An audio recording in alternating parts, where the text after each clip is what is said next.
Hey Marie, ça va? T'essaies-tu de te trouver une vie? On dirait que les athlètes te répondent pas vraiment. Mais non, mais moi, je pensais m'occuper de la portion athlète pour le Jamboree, c'est tout. Puis, effectivement, je viens de me faire un peu d'amis.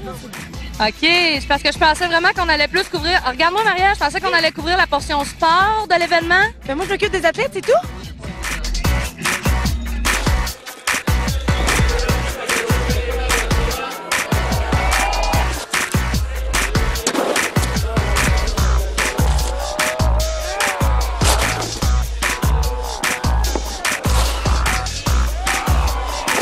Snowboard, Jamboree, encore un bel événement cette année. Ah oui, génial. C'est définitivement notre plus gros à date, là, autant par la programmation qui a été rehaussée que par le nombre de participants, le nombre de pays représentés. Je pense que les structures aussi, les infrastructures, pour ce qui est du halfpipe, on pense au Big également. Ben oui, tout à fait. En fait, on passe, pour ceux qui connaissaient moins un peu l'histoire, on passe de 3 à 4 disciplines. On est le seul site au monde à présenter 4 disciplines lors d'une même fin de semaine.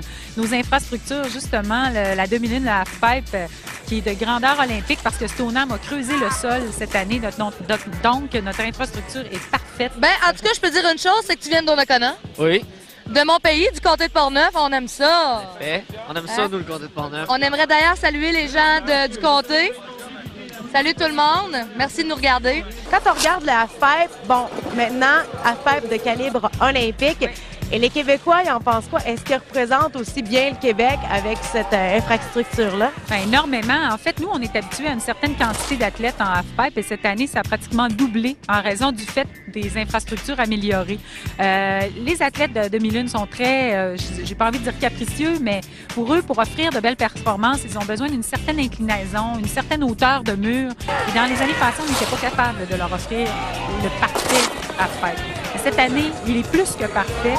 Il est même un peu plus, quelques degrés plus pentu que celui des Olympiques l'an prochain. Alors, ça va être tout un show, là. Les athlètes vont vraiment pouvoir sortir très, très haut des murs parce que c'est vraiment une inclinaison qui leur donne la vitesse, qui leur permet de prendre les murs de chaque côté de la baignoire, si on veut, et puis qui les propulse dans les airs. Donc ça a créé un gros engouement et c'est pour ça qu'on a autant d'athlètes.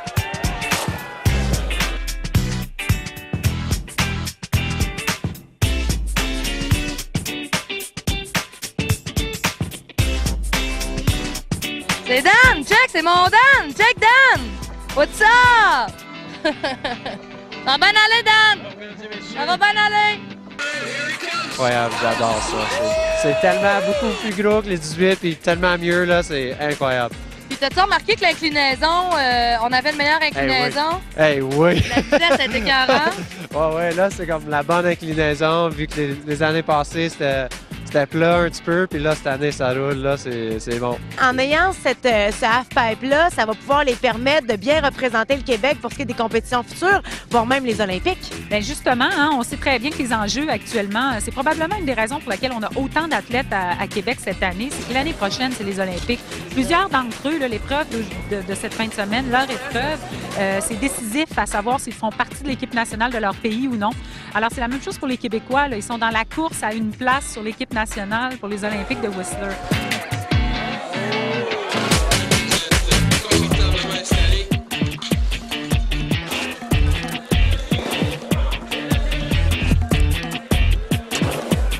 Puis toi, ça fait combien de temps que tu fais du snow? Je te dirais que ça doit faire peut-être 13 ans. Toi, t'es-tu le genre de gars qui aborde une compétition super concentrée ou t'es plus du genre relax?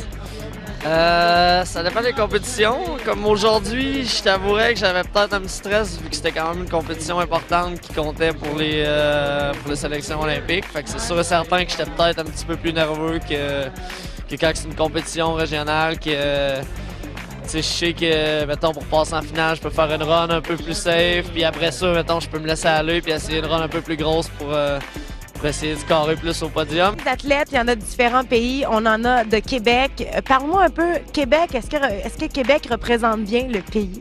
Québec représente très bien le pays. En fait, Québec, le Québec. D'ailleurs, en slalom géant parallèle, le champion du monde vient du Québec. C'est JC Anderson qui vient de Mont-Tremblant. On connaît aussi Dominique Maltais, qui est de la petite rivière Saint-François, qui performe excessivement bien en snowboard cross. En halfpipe aussi, en demi-lune, on a Hugo Lemay, Gabriel Dussault qui performent très bien. Gabriel, l'année dernière, a fait les finales. Alors, écoutez, Dominique Vallée, on en a tout plein. Là. Oui, on a des bons athlètes québécois.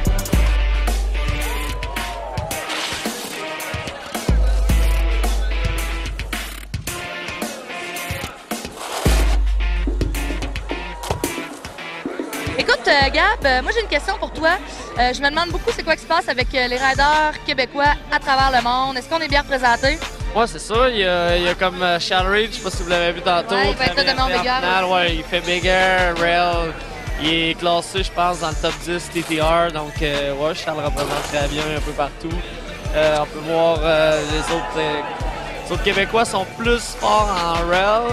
En pipe, il y a pas mal moins gauche, Charles. Mais là, avec le pipe qu'il y a comme ici, il y a beaucoup de nouveaux comme François Boudreau, Julien Beaulieu, c'est l'équipe du Québec qui commence à scorer de plus en plus dans la compétition. Fait que dans les prochaines années, je pense qu'on va avoir une bonne relève au niveau québécois. Ouais. Ah oui, il y a des Québécois tout partout, comme dans le pipe, dans les rails, dans les sauts, tout partout. Il y a comme les plus vieux comme Gaétan Chanu puis Martin Galland dans le poudre. Comme ça se passe tout partout, les Québécois.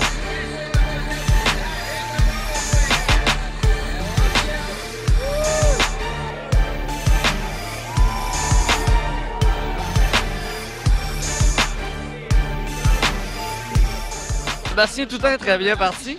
Ouais. J'avais oublié de le mentionner tantôt dans les Québécois à surveiller, qui a quand même gagné le shakedown d'une couple d'années, fini deuxième l'an passé.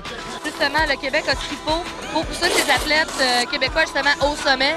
Ben, c'est sûr que là, avec les nouvelles infrastructures comme la pipe, on n'a plus de raison. Normalement, avant, c'était plus dur à cause qu'il fallait aller s'entraîner à l'extérieur, mais là, on en a un dans notre cours. Fait que c'est sûr que j'espère que ça va encourager les jeunes à essayer d'autres choses que les rails puis venir profiter de la belle demi-lune qu'on a ici.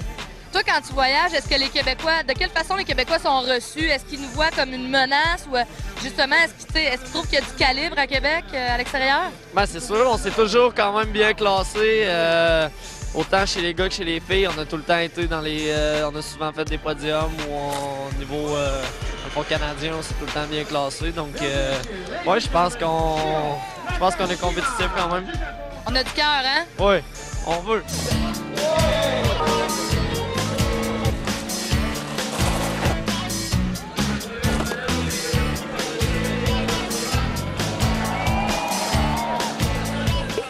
Au niveau des jeunes athlètes, est-ce qu'on a une bonne relève qui pourrait y accéder à la Coupe du monde éventuellement? Bien, on travaille là-dessus. On fait tout ce qu'il faut. Puis moi, je pense que oui, on a du monde. Puis surtout avec l'infrastructure qui est maintenant ici, les gens vont pouvoir venir s'y entraîner. Alors, c'est comme ça. C'est grâce à des infrastructures qui sont chez nous qu'on réussit à développer des athlètes. Alors maintenant, les Québécois ont tous les outils pour s'améliorer, puis on peut en être très fiers. Oui, totalement. Puis moi, en tout cas, j'en profite pour remercier Stoneham et le ministère de l'Éducation, Loisirs et Sports, sans qui cette demi-lune-là ne serait pas là. Et même, j'irais plus loin que ça, si on n'avait pas la demi-lune, nous n'aurions plus de Coupe du monde. Alors, ça va aussi loin que ça. Alors, merci à nos partenaires qui ont vraiment rendu cette chose-là possible.